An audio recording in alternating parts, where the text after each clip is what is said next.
ভারতের আহমেদাবাদের বিমান দুর্ঘটনায় ক্ষতিগ্রস্তদের বিশাল পরিমাণ অর্থ দেওয়ার ঘোষণা দিয়েছে এয়ার ইন্ডিয়া বিমান সংস্থার মালিকানাধীন প্রতিষ্ঠান টাটা গ্রুপ। ভয়াবহ ওই দুর্ঘটনায় এখন পর্যন্ত 2 শতাধিক যাত্রীর মৃতদেহ উদ্ধার করেছে কর্তৃপক্ষ।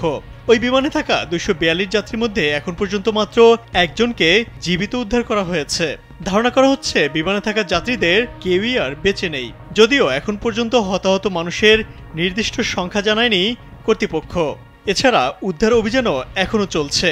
বিমান বিধ্বস্তের পরপরই এয়ার ইন্ডিয়া জানায় তারা দুর্ঘটনা সম্পর্কে বিস্তারিত তথ্য সংগ্রহ করছে এবং নিয়মিত হালনাগাদ তথ্য তারা ওয়েবসাইট ও সামাজিক যোগাযোগ মাধ্যমে প্রকাশ করবে।